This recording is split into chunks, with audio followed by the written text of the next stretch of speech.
5 minutes later, they were begging him to come back, but it was already too late.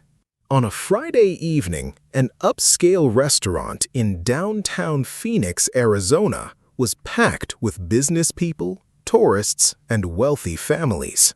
That was when a man in his 60s walked into the restaurant carrying a worn-out shoulder bag. His name was Jackson Miller, a former U.S. Army sergeant and Afghanistan veteran.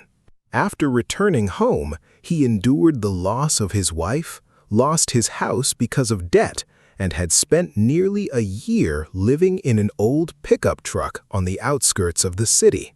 Jackson never begged for money and never caused trouble. He simply ordered the cheapest bowl of soup and a glass of water because he had been saving money for several days just to afford a hot meal. But the moment the restaurant manager noticed his worn clothes, he approached the table with a look of disgust. Without asking any questions, he began speaking loudly enough for other customers to hear. He claimed that people like Jackson scared away paying customers and damaged the restaurant's reputation. A few guests started smirking, and someone even pulled out a phone to record the scene. Jackson tried to explain that he would pay for his meal, but the manager refused to listen. A security guard was already standing nearby, ready to escort him outside. Quiet laughter spread through the dining room, and not a single person stood up for him.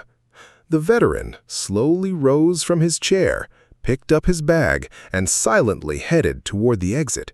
At that exact moment, an old plastic identification card slipped from his jacket pocket. It slid across the floor and stopped beside the table of a man wearing an expensive dark blue suit. The man casually picked it up, glanced at the name, and suddenly froze. His hands began to shake.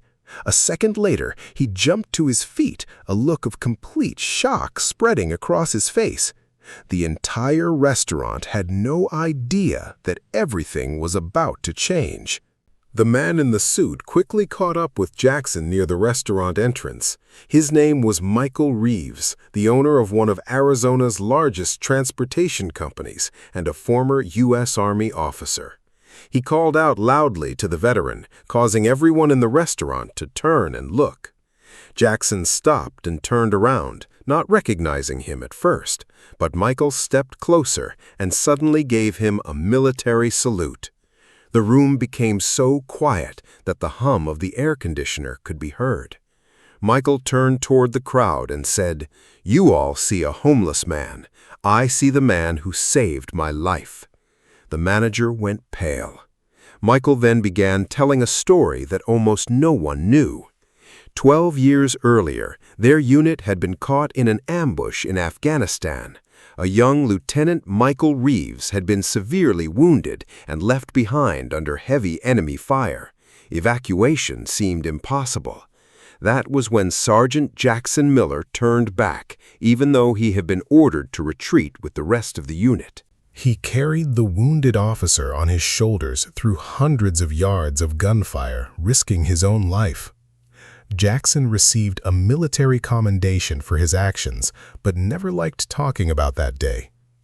Michael looked directly at the manager and said, "Today, you threw out the man who gave me the chance to see my children, build my company, and live the life I have now."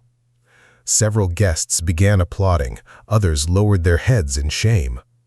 The manager tried to apologize, but it was already too late. Michael invited Jackson to sit at his table and ordered the restaurant's finest meal for him. But that was only the beginning. During dinner, Michael learned what had happened to the veteran after the war. An hour later, he offered Jackson a position as head of security at his company, a place to live, and full medical benefits. As they walked out of the restaurant together, the entire dining room stood and applauded.